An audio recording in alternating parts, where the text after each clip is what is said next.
நீங்கள் பார்த்துக் கொண்டிருப்பது உங்கள் விஜய். ரொம்ப சந்தோஷமா இருக்குமா? நீ அங்கே இரு, ஜெயந்தி நான் அனுப்பி வைக்கிறேன். யாருங்க போன்ல?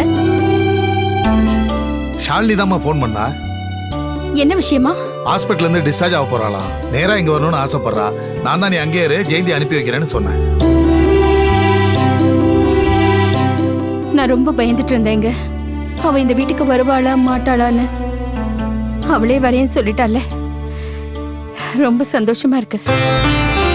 ஏங்க கொஞ்சம் சீக்கிரமா ரெடி ஆகுங்களே, போய் கூட்டிட்டு வந்துடலாம். ஜெயந்தி, எனக்கு 10 மணிக்கு ஆடிட்டர் கூட அப்பாயின்மெண்ட் இருக்கு. நீ போயிட்டு என்ன திரும்பவும் அவளை இந்த வீட்டுக்கு கூட்டிட்டு வர போறீங்களா? அவளை இங்க கூட்டிட்டு வரதுக்கு முன்னாடி என்ன ஒரு வார்த்தை கேட்க மாட்டீங்கல்ல? என் விருப்பம் என்னன்னு நீங்க கேட்கவே மாட்டீங்கல்ல? எதுக்குமா கேட்கணும்? ஷாலினி இங்க வரது உனக்கு பிடிக்காதுன்னு எங்களுக்கு எல்லாம் நீ சொல்லாமலே தெரியும். அப்படின்னா எல்லாத்தையும் தெரிஞ்சு வச்சுக்கிட்டு என்ன மீறி அவளை இங்க கூட்டிட்டு வரணும்னு முடிவே பண்ணிட்டீங்க, அப்படிதானே? அதை இன்னும் தெளிவா வர உங்ககிட்ட சொல்லணுமா? இவ்வளவு சீக்கிரத்துல அவ செஞ்ச எல்லா துரோகத்தையும் மறந்துட்டீங்களா? அவ செஞ்சது நீ செஞ்சது எல்லாமே ஞாபகம் இருக்குமா?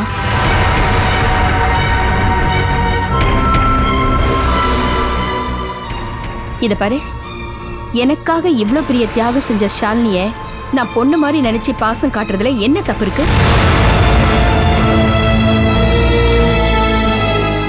அவ உங்க பொண்ணுனா அப்ப நான் யாரு? உங்களுக்கு வேண்டாதவளா? அப்படியெல்லாம் ஒண்ணும் இல்லம்மா. தேவையில்லாம நீ மனசை போட்டு குழப்பிக்காத. உன்னோட இடம் மனசுல அப்படியே தான் இருக்கு. இல்ல இல்ல, அந்த ஷாலினி இந்த வீட்டுக்குள்ள வரக்கூடாது. அவ இந்த வீட்டுக்கு வந்தா இங்க இருக்கிறவங்க எல்லாரோட நிம்மதியும் போயிடும். அதனால அவ இந்த வீட்டுக்கு வரக்கூடாது. இப்ப இங்க இருக்கிறவங்க எல்லாரும் நிம்மதியை போறதுக்கு காரணம் நீதான். உன்னோட வயசுல சின்னவனா போயிட்டேன். இல்லன்னா ஷாலினிக்கு விஷம் வந்துச்சு அன்னைக்கே உன்ன. என்னடா என்னடா பண்ணுவேன்னு சொல்லுடா. என்ன பண்ணுவேன்னு? அமலா கையெடு. படிப்பியாடா? கையெடு முதல்ல. படுறா பாக்கலாம். படுறா நீ பாக்கலாம். அமலா கையெடுன்னு சொன்னேன். படுறா. கையெடு. விடு அவனை. ஏன் இப்படி நடந்துக்கிறான்? அவன் பேசுறதுல என்ன தப்பு இருக்கு? உனக்கு என்ன பைத்தியமா பிடிச்சிருக்கு? எனக்கு பைத்தியம் தான் பிடிச்சிருக்கு. உனக்கு பைத்தியம் பிடிக்கலடி, வெறி பிடிச்சிருக்கு. எல்லாரும் ஒன்னே குறை சொல்றாங்களா? இல்லதே தெரிய வேணா, எல்லா தப்பும் உன் பேர்ல தான் இருக்குன்னு. ஏன் அமலா, ஏன் எல்லாரும் இந்த மாதிரி கேவலமா பேசுற அளவுக்கு நடந்துக்கிறேன்? ஷாலினி இந்த வீட்டுக்கு வரக்கூடாதுன்னு அவ குடிச்ச பால்ல விஷம் கலந்த. நான் இப்ப சொல்றேன்டி, ஷாலினி மறுபடியும் இந்த வீட்டுக்கு தான் வருவா. வரக்கூடாதுன்னா நீ ஒண்ணு பண்ணு, நீ இந்த வீட்டை விட்டு வெளியில போ. என்னது? நான் இந்த வீட்டை விட்டு போணுமா? சொல்லுடா. நான் இந்த வீட்டை விட்டு போணுமா? ஏய் கையெடுறி. ஒரு வேலைக்காரிக்காக சொந்த அக்காவை வெளியே போக சொல்றியா நீ? உனக்கு என்னடா உரிமை இருக்கு? எப்படி நீ என்ன பார்த்து இப்படி சொல்லலாம்? நான் இவ்வளவு தூரம் சொல்றேன், என் பேச்ச கேட்க மாட்டியா நீ? இல்ல கேட்க மாட்டேன். கேட்க மாட்டியா? ஒரு சொல்லி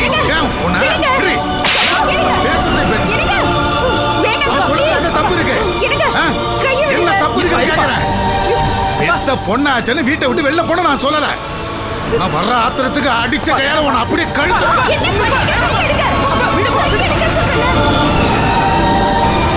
உன்னால எல்லாருக்கும் நிம்மதி போச்சுடி.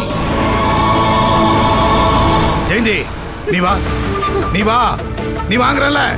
போய் ஷாலினியை கூட்டு வா. நான் சொல்றல, போய் ஷாலினியை கூட்டு வா. ஓ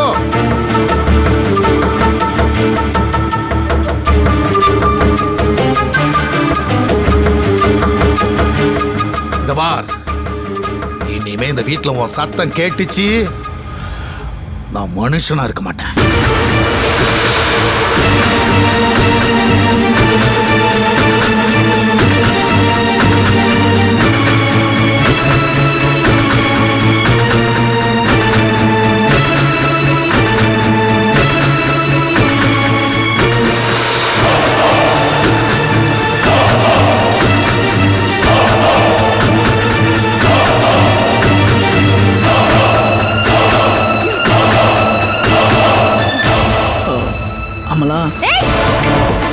நீ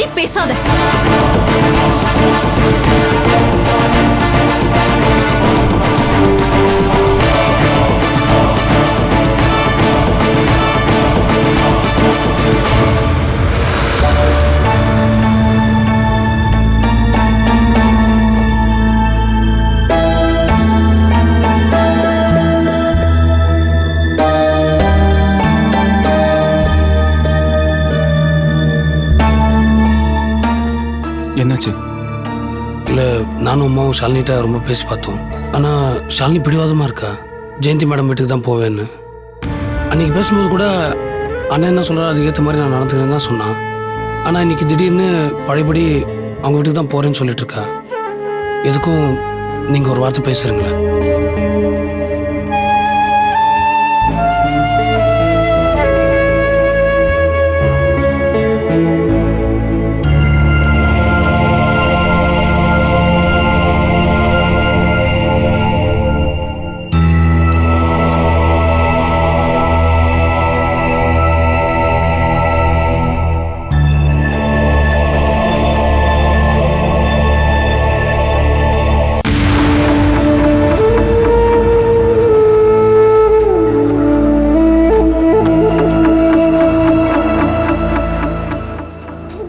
ஷாலினி, நான் சொல்றது கொஞ்சம் தயவு செய்து புரிஞ்சுக்கோ. நான் வீட்டில் இல்லாதப்போ உன்னை அந்த வீட்டுக்கு வழி அமிச்ச நம்ம அம்மாவை இப்போ நாங்கள் அனுப்ப வேண்டாம்னு சொல்றாங்க. நம்ம வீட்டுக்கு போலாமா? தயவு செய்து வா. ஷாலினி, அன்னைக்கு பேசும்போது கூட அண்ணன் என்ன சொல்றாரு அதுக்கு நான் ஒத்துக்கிறேன்னு தானே சொன்னேன். இப்போ திடீர்னு வந்து அவங்க வீட்டுக்கு தான் போவேன்னு சொன்னேன். எப்படி? உங்க அண்ணன் சொல்றது கொஞ்சம் கேளுமா. இல்ல நந்து, ஜெயந்தி அம்மா மனசு மாறி இப்பதான் அவங்க முழு அன்பை எனக்கு தர ஆரம்பிச்சிருக்காங்க. அத எனக்கு முழுசா அனுபவிக்கணும்.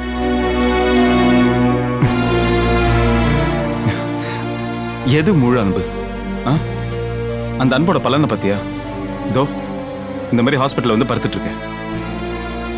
சொன்னா கேளுமா. இல்லண்ண, இதுக்கும் அவங்களுக்கும் எந்த சம்பந்தமும் இல்லண்ண.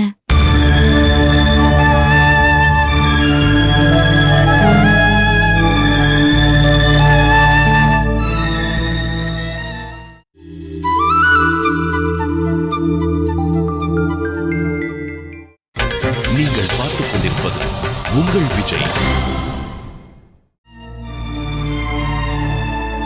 இதுவா ஷாலினி, நீ அந்த வீட்டில் இருக்க ஒவ்வொரு நிமிஷமும் உங்க வீட்டில் இருக்கவங்க யாருக்குமே நிம்மதி கிடையாது. உனக்கு என்ன ஆச்சு ஏதாச்சுன்னு எல்லாருமே பதறிட்டே இருப்பாங்க. தயவுசெய்து சொல்றது கேளு. பிடிவாதம் பிடிக்காதம்மா. ஆமா ஷாலினி, 2 பேரும் சொல்றோம்ல, தயவு செய்து என்னோட கிளம்பி நம்ம வீட்டுக்கு வா. ஷாலினி, பிடிவாதம் பிடிக்காத, வந்துரு, நம்ம வீட்டுக்கு போயிடலாம். அண்ணா, நான் பிடிவாதம் பிடிக்கவும் சண்டை போடவும் நீங்க ஒருத்தர் தானே இருக்கீங்க. நான் உங்ககிட்ட பிடிவாதம் பிடிச்சா நீங்க ஒதுக்கி வச்சிருவீங்களா? அச்சோ ஷாலினி, நான் உங்களுக்கு கடவுள் கொடுத்திருக்க தங்கச்சி இல்லையானே? அதனால்தான் சொல்றேன், எனக்கு இருக்கிற ஒரே தங்கச்சி நீதான். தயவு செய்து கிளம்பி என்னோட நம்ம வீட்டுக்கு.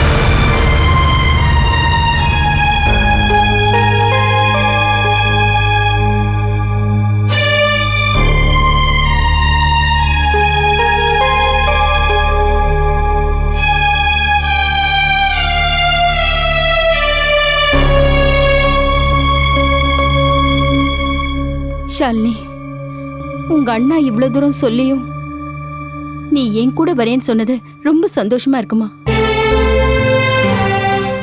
ஆனா உன்னை வீட்டுக்கு கூட்டிட்டு போறதுக்கு பயமா இருக்குமா. மறுபடியும் அமலா உன்னை ஏதாவது பண்ணிட்டா? அமலா அண்ணிக்கிட்ட நீங்க சண்டை போட்டீங்களா? பாவம், அவங்க பெத்த பொண்ணு மேல பாசம் காட்டாம வேற யார் மேலயும் காமிச்சா அவங்களால எப்படி தாங்கிக்க முடியும்? இப்போ நீ அவளுக்கு சப்போர்ட் பண்றியா? அவங்க மேல எந்த தப்பும் இல்ல. அவங்க உங்க மேல அளவுக்கு அதிகமா பாசம் வச்சிருக்காங்க. அதனாலதான் இப்படி எல்லாம் செஞ்சுட்டாங்க. ஷாலினி, நான் சொல்ல வர்றது இல்லம்மா, அமலா அண்ணியும் மகேஷ் அண்ணனும் ஒன்னா சேர்ந்து சந்தோஷமா வாழணுங்கிறதுக்காக தான் நான் இவ்ளோ நாள் கஷ்டப்பட்டேன். நான் திரும்பவும் போனா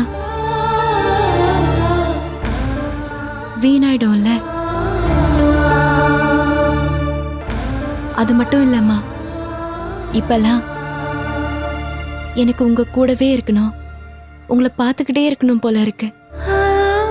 உங்க கூட இருக்கும்போது எனக்கு என்னமோ தெரியல, என்ன அறியாமலே என் மனசுக்குள்ள ஒரு நிம்மதி.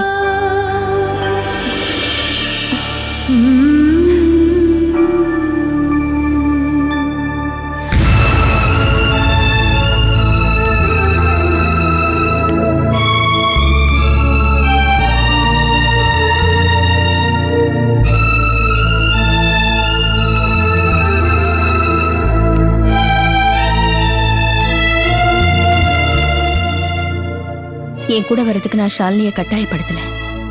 இது அவளா எடுத்த முடிவுதான்.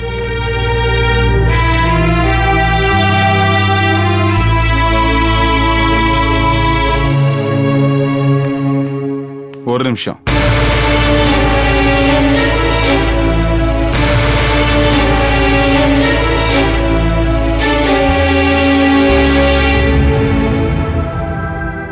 என் தங்கச்சி ஆசைப்பட்டாங்கிற ஒரே காரணத்தினால என்னால் எதுவுமே பதில் பேச முடியல. அதுக்காக தான் அவள் உங்கள் வீட்டுக்கு வரதுக்கு நான் சம்மதிச்சேன். அந்த வீட்டில் என் தங்கச்சிக்கு மறுபடியும் உயிருக்கு ஏதாச்சும் ஆபத்து வந்துச்சு,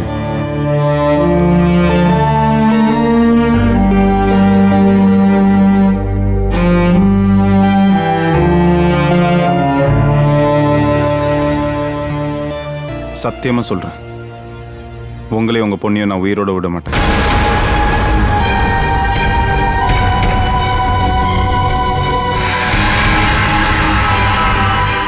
பத்ரம், போயிட்டு வா.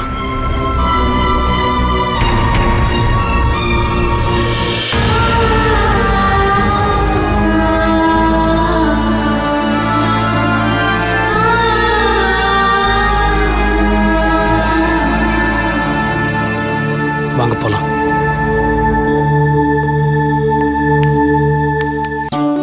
ஆமா, அவங்களுக்காக தான் வெயிட் பண்ணிட்டு இருக்கேன். இப்போ வந்துருவாங்க. அவங்க தான் வந்திருக்காங்கன்னு நினைக்கிறேன். நான் அப்புறம் பேசுறேன். அப்பா, என்னடா வந்துட்டாங்கப்பா.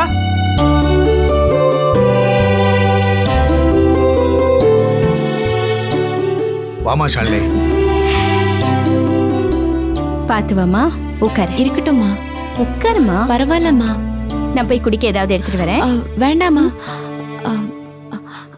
அமலா அண்ணி எங்க? மேலதான் இருப்பா. இப்ப எதுக்கு அவளை கேக்குற? இல்ல, ஹாஸ்பிட்டல் கூட வரலையே, அதான் அவங்கள பார்க்கலான்னு கேட்டேன். அவ உன்னை பார்த்தா சும்மா சத்தம் போட போற. சும்மா எதுக்குமா? இல்லம்மா. அமலா, அமலா. ஜெயந்தி, அமலா இங்க இல்ல.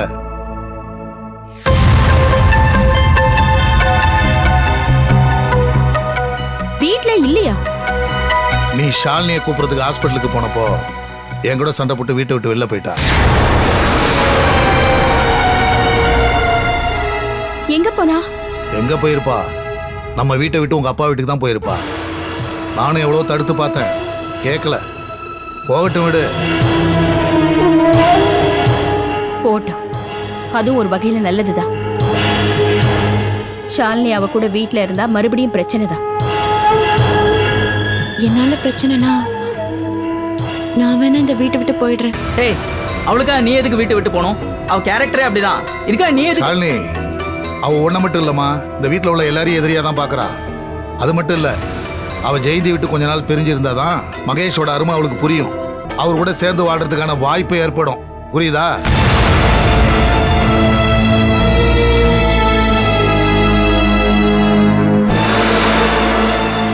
அவளெல்லாம் ஆண்டவனே நினைச்சாலும் திருத்த முடியாது. அதெல்லாம் திருந்தாத ஜென்மம்.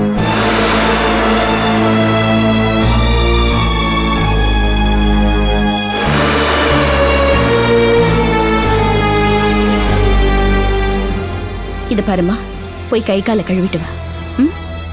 காஃபி எடுத்துட்டு வரேன், போ.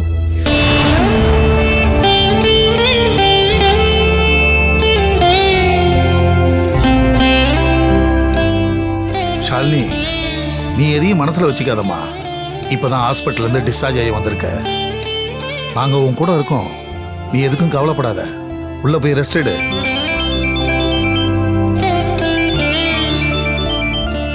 ஹலோ,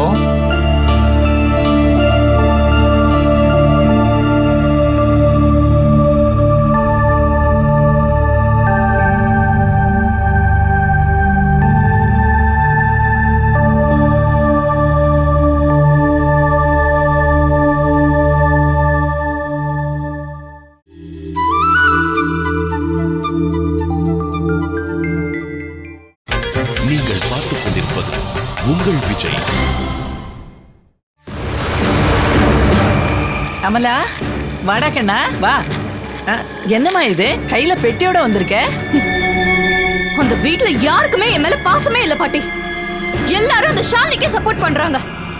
என்ன பிடிக்காதவங்களோட நான் எதுக்கு இருக்கணும்? அதான் வந்துட்டேன். அதுக்காக இஷ்டப்படி பெட்டி தூக்கிட்டு வீட்டை விட்டு வெளியே வந்துடுறதா? ஆமா, என் பேச்சு கேட்காம அந்த ஷாலினியை டிஸ்சார்ஜ் பண்ணி அந்த ப்ரொஃபசர் வீட்டுக்கு கூட்டிட்டு வந்து கொஞ்சம் போறாங்களா? அதுக்கு அவங்க புருஷனும் புள்ளையும் வேற சப்போர்ட். எப்படி எப்படி எப்படி எப்படி ப்ரொஃபஸரா?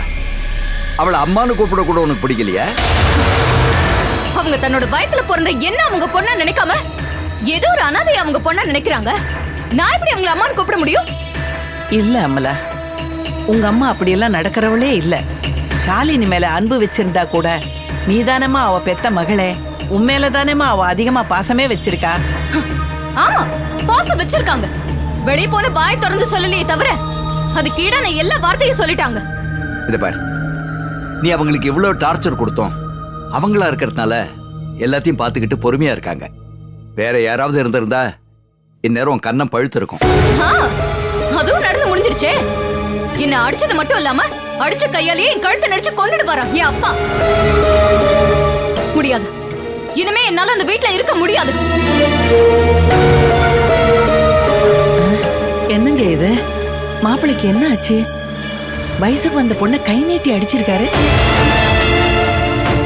இவ்வளவு கோச்சிக்கிட்டு வந்து நிக்கிறா. ஆத்திரம் கண்ணை மறைக்கும் போது புத்தி வேலை செய்யாது கற்பகம். அதான் தன் தலையில மண்ணள்ளி போட்டுக்கிட்டு நம்ம நிம்மதியை கெடுக்கிறதுக்காக இங்க கிளம்பி வந்திருக்கா. இவளை இப்படியே விடக்கூடாது கற்பகம். என்னங்க இது? அவளே சண்டை போட்டுக்கிட்டு வந்திருக்கா. அவளை சமாதானப்படுத்துறத விட்டுட்டு. புரியுது கற்பகம், நம்ம பேர குழந்தைகள் மேல நமக்கு பாசம் இருக்க வேண்டியது அவசியம்தான். அதுக்காக அவங்க தப்பு செய்யும் போது நம்ம புத்திமதி சொல்லி அவங்களை திருத்தி தான் ஆகணும். இப்ப நாம அவளை பிளைண்டா சப்போர்ட் பண்ணோம்னா அவ இங்கேயே தங்கிடுவா. அவ புருஷ வீட்டுல போய் தங்கறதுதான் நியாயம். அதுதான் அவளுக்கு சந்தோஷத்தை கொடுக்கும். அதனால அவளை புருஷ வீட்டுக்கு அனுப்புறதுதான் நம்மளோட கடமை.